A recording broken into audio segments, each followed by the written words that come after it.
2019년 3월 4일 월요일자 한국경제신문 보겠습니다. 일면으로 가겠습니다. 넥슨 인수 적격 후보 5곳 선정. 네, 이게 거의 이제 윤곽이 드러났네요. 예. 국내 1위 게임업체 넥슨의 지주회사 NXC 인수전이 카카오, 텐센트, MBK 파트너스, 베인캐피털 등의 대결로 압축됐다. 3일 투자은행 업계에 따르면 NXC의 매각 주관사인 도이치증권과 모건 스탠리는 예비 입찰에 참여한 인수 후보 중 5개 업체를 적격 인수 후보, 요거를 보통 숏리스트라고 합니다. 예, 요걸로 선정했다. 이렇게 돼 있습니다. 기사는 여기까지 보고요. 네, 저는 개인적으로 요 넥슨 매각 관련 기사를 볼 때마다 좀 씁쓸합니다, 마음이. 예. 김정주 회장이죠. 예. 그분이 저는 개인적으로 좀 안타깝게 생각을 하고 있습니다. 예. 몇 년 됐잖아요, 벌써. 그때 모 검사장과 뭐가 연루가 돼 있어갖고 뇌물을 서로 주고받았네, 이래가면서 그때 시끄러웠잖아요. 그래서 검찰 출두까지 해갖고 포토라인에 서고 그런 일까지 겪으신 분인데, 좀 안타깝습니다. 그래서 이게 지금 매각가가 엄청나잖아요? 엄청난데, 참 그분 나름대로 애정이 많은 그런 이 넥슨일 텐데, 요거를 이렇게 그냥 거의 지분 전량에 걸쳐서 다 팔다시피 이렇게 내놓는 걸 보니까, 그리고 그분이 평소에 언론을 접하면 그래요. 평소에 지인분들한테 이제 좀 지쳤다, 나도 이제 너무 지쳐가지고 이제 좀 쉬고 싶다, 이런 말씀을 자주 하셨다고 합니다, 그분이. 그래서 제가 그게 정말 사실이라면, 예, 저도 참 너무 안타깝습니다. 예, 안타깝고, 오죽하셨으면, 예, 이렇게 그분 입장에선 자식 같은 기업일 텐데, 이렇게 다 그냥 내다 파나 싶어서 마음이 좀 안 좋습니다. 안 좋고. 그래서 일단은 그래요. 근데 제가 이 기사를 보면서 한 가지 약간 의문점이 든 게, 방준혁 씨가 CEO로 있는 넷마블이 있지 않습니까? 넷마블. 이게 빠져 있어요. 이 리스트 없어 보니까, 예. 그래서 이게 좀 의문이 들어요. 왜 빠져 있지? 봤더니 앞서 기사에서 제가 언급했죠. MBK 파트너스. MBK 파트너스는 사모펀드입니다. 우리나라의 대표적인 사모펀드인데, 여기 회장님으로 아마 김병주 씨가 아마 회장으로 있을 거예요. 근데 그분이 칼라일, 제가 알기로는, 칼라일, 이렇게 발음이 안 되냐? 세계 2대 자산 운용사 중에 하나인 칼라일 그룹이 있습니다. 예, 칼라일 그룹 한국 법인의 아마 대표였나, 부대표였나 하여튼 예, 거기서 일하셨던 분으로 제가 알고 있는데, 그분이 독립을 하셔갖고 이제 사모펀드를 설립했습니다. 그게 MBK 파트너스인데요. 보니까 이 넷마블이 이 MBK 파트너스하고 컨소시엄을 요번에 구성을 해갖고 참여하는 형태가 됐더라고요. 그래서 제가 어쩐지 왜 넷마블이 분명히 참여를 할 텐데 왜 안 하나 싶었는데, 근데 이렇게 되면 이제 간접 참여 형태가 되겠죠. 형태로는 간접적으로 참여하는 걸로. 예, 그렇습니다. 그리고 또 하나 의문점이 드는 게 얼마 전에도 신문 기사에 났었잖아요. 미국의 유명한 아마존. 예, 아마존이 컴캐스트, 이건 이제 미국의 케이블 방송 사인데요. 업체인데, 컴캐스트하고 같이 이렇게 인수전에 뛰어든다는 설이 나와가지고, 넥슨 GT라는 기업의 주가가 최근에 급등을 하고 막 그랬었는데, 요 얘기는 또 쏙 빠졌어요. 그래서 이게 어떻게 된 건가 싶어요. 그래서 아마존과 컴캐스트가 그러면은 참여를 안 하는 걸로 한 건지, 그까지는 제가 좀 더 살펴봐야 될 것 같아요. 근데 일단은 잘 모르겠네요. 이 아마존, 컴캐스트는 어떻게 된 건지. 예, 그렇고, 이 일정은요, 보니까 한 달간 이 예비 실사를 한답니다. 그러고 나서 4월 초에 이제 본 입찰을 시작한답니다. 예, 일정은 그렇고, 근데 저 개인적으로 제가 봤을 때는요, 지금 적격 후보 5곳이 선정됐다고 했잖아요. 근데 저 개인적으로 봤을 때는 후보는 5곳인데, 이렇게 말하면 좀 심한데, 나머지 세 곳은 그냥 들러리고, 예, 진짜 그 경쟁은 MBK 파트너스하고 카카오, 예, 이렇게 해서 2파전으로 가지 않겠냐, 저는 그렇게 봅니다. 예, 왜냐하면 그 중국 기업 텐센트 있지 않습니까? 그 10센트, 예, 10센트. 그 10센트 때문인데요.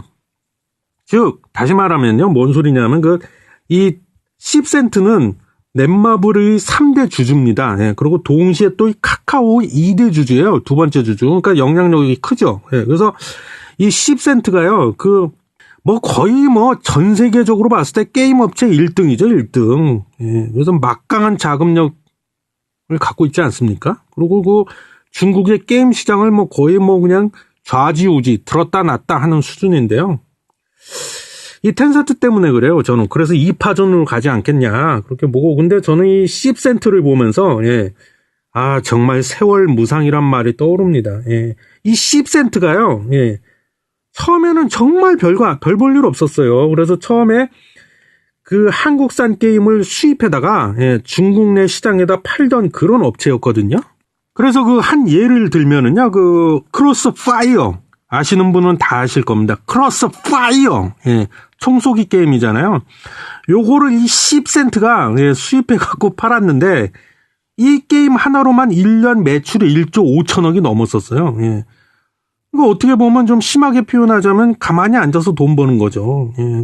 그래서 이제 이렇게 돈을 왕창 벌어가지고, 텐센트가 2017년, 재작년이죠. 재작년 한 해 동안에만 전국에 있는 전 세계에 있는 게임 업체를 다 싹쓸이해서 사들이다시피 했습니다. 이걸로 이제 M&A라고 하는데, 여기다 거의 2조, 우리나라 돈으로 2조 정도를 그냥 부은 거예요. 그냥 막 쏟아 부었죠. 그래갖고, 이렇게 커진 거예요. 텐센트가 지금까지. 예, 그래서 최근까지만 봐도요, 이 온라인 게임 매출 탑5, 예, 그거를 텐센트, 이 10센트가, 예, 다 싹쓸이 했다, 이거 아니에요. 예, 그래서 이런 걸 보면, 정말 세월 무상이구나, 그런 생각이 들고, 저는 정말 아까도 얘기했지만 너무 안타까운 게, 한 15년 전만 해도, 예? 우리나라가 게임 업계를 막 그냥 좌지우지 했잖아요. 예, 이때만 해도 중국이 그냥 우리나라 게임 보고 그냥 따라하는데 급급했을 정도였는데, 이게 세월이 지나고 나니까 이게 이제 뒤바뀌어가지고, 예, 중국이 이제, 예, 참 대단한 민족입니다. 예, 중국. 그래서 이 게임 시장까지도 이제 우리 한국에 지금 맥을 못 추고 있다. 중국한테 밀려서. 그게 안타깝고 속상하다는 건데, 이번에 만약에 이 넥슨마저도 이제, 이 중국 자본, 텐센트에 넘어가 버리면, 우리나라 게임은 입지가 더욱더 좁아질 것 같습니다. 제가 보기엔. 저는 그게 참 속상합니다. 예, 그래서 첫 번째 기사는 여기까지 털고요. 다음 기사로 넘어가겠습니다. 같은 일면입니다.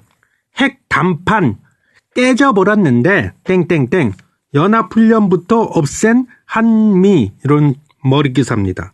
한미 국방당국이 올해부터 한미 연합훈련의 상징으로 통하던, 그렇죠, 예, 키 리졸브 훈련과 독수리 훈련을 폐지하기로 했다.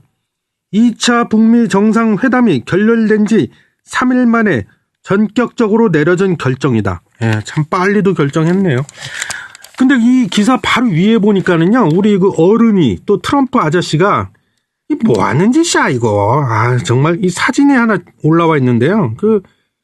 밑에 캡션에는 이렇게 써 있어요. 트럼프 미국 대통령이 메릴랜드주 내셔널 리조트에서 열린 보수정치 행동회의, 여기서 연설을 했대요. 근데 그 연설 말미에 미국 국기죠, 성조기를 끌어안은 채 이게만 웃고 있는 사진이 떡하니 올라왔어요. 예, 뭐 하는 건지 모르겠네요. 예, 장난치는 것도 아니고, 지네 국기는 왜 끌어안아? 예, 그렇습니다. 그래서 기사는 여기까지인데요. 기사의 핵심 내용은 뭐겠어요? 들으셨잖아요. 그죠? 예, 키 리졸브 훈련하고 독수리 훈련을 올해부터 이제 안 한다, 없앤다 이건데, 제가 그래서 요걸 계기로, 예, 한국과 미국 사이에 연합 훈련들에 뭐가 있는지를 좀 재미삼아 좀 살펴봤습니다. 예. 이게 보니까 의외로 생각보다 이게 많더라고요. 훈련의 종류가. 예. 첫 번째가 이제 3월 달, 이번 달이죠. 3월 달에 열리는 그 키 리졸브 훈련이 하나 있습니다. 근데 요게 그 과거에는 들어보셨을 겁니다. 아마 그 팀 스프릿 훈련이라고 불렸었어요. 근데 이거를 2008년도부터 이제 이름을 키 리졸브로 바꿨답니다. 예. 그래서 이 내용은 뭐냐면 뭐에 대한 훈련이냐면 그 한반도에서 만약에 if 전쟁이 터지면 그 이제 미국에서 그 뭐라고 해야 되나 그 지원군을 보내야 되잖아요. 물론 주한미군도 있지만 그래서 이제 그 미 증원군 병력 그 군인들이죠. 그 병력과 또 전쟁에 필요한 각종 장비들이 있을 거 아닙니까? 이 장비들을 이제 그 최전방까지 투입을 해야 되는데 미리미리 훈련을 하는 거죠. 그래서 능수능란하고 적재적소에 빨리빨리 이런 장비와 그 병력을 최전방까지 빨리빨리 투입할 수 있는 그런 절차를 숙달하는 그런 훈련입니다. 예. 근데 이거를 이제 이거를 바꿨다는 거예요. 그래서 이 훈련 이름도 키 리졸브 대신에 뭐라고 그랬더라? 뭐 동맹 훈련인가? 뭐 그걸로 바꾼대요. 이름을. 훈련 이름도 바꾸고 그 3월 4일부터요. 오늘인데? 3월 4일부터 일주일 동안만 딱 훈련하는 걸로 그렇게 싹 바꿔버렸답니다. 그러니까 이게 사실상 키 리졸브 훈련은 이제 없어지는 거죠. 그 다음에 이제 4월달, 다음 달에 독수리 훈련이란 게 있어요. 예, 이것도 많이 들어보셨을 겁니다. 그래서 이 독수리 훈련은 무슨 훈련이냐? 후방 지역 있잖아요. 후방 지역을 이제 방어하기 위한 그런 훈련입니다. 근데 이것도 이번에 바꿨어요. 그래서 독수리 훈련이라는 그 명칭을 없애버리고요. 소규모로 각 부대 위주로 연중 실시하기로 그렇게 바꿨답니다. 그러니까 사실상 독수리 훈련도 없애버린 거죠, 뭐. 예. 그리고 8월 달에 이것도 들어보셨을 거예요. 을지 프리덤 가디언이라는 훈련이 있습니다. 줄여서 이제 뭐 UFG인가 뭐 그렇게 불렀던 것 같은데 이 내용은 뭐냐면요. 요거는 좀 중요한 훈련이에요. 그 한반도에서 만약에 전면전, 예? 국지전이 아니라 전면전이 터졌다고 가정을 해갖고 그런 이루어지는 대규모 훈련입니다. 중요한 훈련이죠. 그래서 이 흔히 이 아까 얘기한 키 리졸브 훈련, 독수리 훈련, 을지 프리덤 가디언 훈련 이 세 개를 3대 연합 훈련이라고 불렀었어요. 근데 이 을지 프리덤 가디언 훈련을 작년에 유예했습니다. 예. 근데 제가 보기에는 이 을지 프리덤 가디언 훈련도 올해도 역시 안 할 것 같네요. 예. 그리고 이게 이제 제일 중요한 그 3대 훈련인데 이거 외에 또 기타로 어떤 훈련이 있을까 봤는데 5월 달에 뭐 맥스 썬더 훈련이란 게 있어요. 맥스 썬더 훈련. 이게 뭐 우리말로 직역하면 거대한 천둥 훈련 뭐 이 정도 되겠네요. 그래서 이거는 뭐냐면 대규모로 펼쳐진 그 항공 훈련이랍니다. 항공 훈련. 공중전 이런 거 훈련하는 거죠. 그리고 12월 달에 비질런트 이거는 참 좀 생소한데요, 훈련이. 이거 제가 찾아봤어요. 근데 비질런트 에이스라고 열린답니다. 12월 달에. 그래서 이거는 이제 앞서 그 맥스 썬더 훈련과 성격이 유사합니다. 그래서 이건 이제 공중전 그 훈련이에요, 공중전. 예. 근데 이거는 2018년도 작년 10월 달에요. 하지 않기로 결정을 했다네요. 예. 뭐 다 중단시켜버려, 이거. 예. 그래서 그러면 또 좀 생각을 해보면 왜 이렇게 갑자기 훈련들을 다 중단을 하나? 뭐 이유가 있을 거 아니에요? 이게 중요하죠, 사실은 이게. 그래서 제가 보기에는요, 그 이유, 가장 큰 이유는 저 미국의 어른이 아까 그 성족이 끌어안고 있던 이 트럼프 아저씨가 있는 것 같아요. 트럼프 아저씨가 가장 큰 이유라고 봅니다. 저는 그래서 구체적으로 풀어서 얘기하면 이 트럼프의 생각과 지금 트럼프의 입장이 훈련을 중단하게 만들지 않았나 그렇게 보고요. 좀 구체적으로 그의 생각이 뭐 어떤 생각이길래 첫 번째는요. 제가 지금까지 쭉 좀 이렇게 봤는데 이 아저씨가 그 근본적으로 북한 핵에 대해서 즉 북한에 대해서요. 별로 이렇게 큰 관심이 없어 보여요. 없는 것 같아요. 제가 보기에는요. 예전에 그 오바마 대통령이나 뭐 이런 사람들보다 비교하자면 별로 관심이 없는 것 같다는 생각을 저는 그런 생각이 자꾸 들고요. 그 다음에 그의 생각 두 번째 어떤 생각하고 있냐. 이분은 제가 보기에는 온리머니예요. 온리머니. 그냥 오로지 돈이야. 돈 그냥. 예. 그래서 풀어서 얘기하면 이 한미 간의 연합 훈련을 하는데 돈이 너무 많이 든다. 이런 생각을 갖고 있는 분 같아요. 예, 훈련도 아까 제가 말씀드렸다시피 좀 과장하면 거의 매달 훈련이 있잖아요. 이게 다 돈인 건 맞아요. 예, 다 비용이지 뭐. 그래서 이분 입장에서는 이렇게 생각하고 계신 것 같다. 어떻게? 제주는 미국이 부리고 돈은 한국이 챙겨간다. 이 말 뜻은 뭐예요? 과거에도 이분이 언급을 많이 했잖아요. 그래서 그러니까 자기네가 그 장비하고 병력까지 다 투입해가지고 이렇게 훈련을 막 해주고 있는데 대규모로. 근데 한국은 방위비 분담금이라고 들어보셨잖아요. 방위비 분담금. 그거 갖고 계속 시비 걸었잖아요. 이 아저씨가 예전부터. 그러니까 돈은 쥐꼬리만큼 부담하면서 그러니까 무임승차한다 이거죠. 이분 입장에서는. 예? 고생은 쎄 빠지게 미군들이 다 하고 미국이 하는데 한국은 그냥 돈 쥐꼬리만큼 내고는 실속 다 챙긴다. 이런 생각이 강하신 것 같아요. 이분이. 그래서 제가 보기엔 그래서 그 얼마 전에도 그랬잖아요. 방위비 분담금을 올려라, 더 내라 이래가지고 제 기억으로는 그게 근데 유효 기간이 딱 1년이랍니다. 그 뭐냐면 1조 우리나라가 내는 돈이 1조하고 900억인가 뭐 제 기억에 그걸로 합의를 본 것 같아요. 근데 그걸로 만족할까요? 이 트럼프 아저씨가.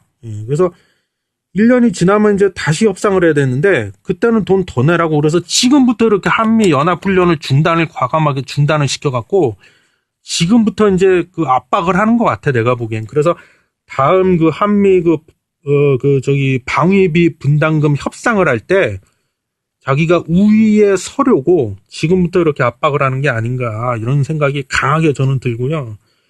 그 다음에 이게 제일 가장 큰 이유 같아. 아까 그랬잖아요. 트럼프의 생각과 입장이 가장 큰 이유다. 이 훈련 중단하는. 그 입장이 어떤 입장이길래. 지금 이 아저씨가 지금 사방에 적들이 다 깔려 있어요. 예, 그래서 그런 말이 있지 않습니까? 가장 큰 적은 내부에 있다. 그러다 보니까 이 북한을 지금 신경 쓸 겨를이 없어. 이 아저씨는 그럴 정신이 없어요. 지금 왜?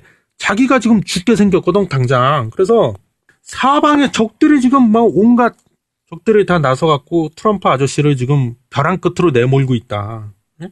그래서 그 중에서도 그 사방의 적들 중에서 큰 적 몇 명만 좀 얘기하면요. 예. 가장 큰 적은 이 아저씨 입장에서 코언이라는 그 전직 트럼프 아저씨 개인 변호사였대 이분이. 근데 이분이 공교롭게도 베트남에서 그 2차 북미 회담하는 날 그 미국 그 하원 그 청문회에 나가갖고요. 이 아저씨가 폭로를 했잖아요. 트럼프 아저씨에 대해서 뭐 사기꾼이다, 거짓말쟁이다 이런 격한 표현을 써가면서 이 코언 아저씨가. 그래서 이게 이 아저씨가 4가지를 폭로했는데 뭐 시간 관계상 딱 하나만 예를 들면 좀 여러분이 흥미있어 할 만한 걸로 하나만 뭘 폭로했냐. 이 트럼프 아저씨가 과거에 이제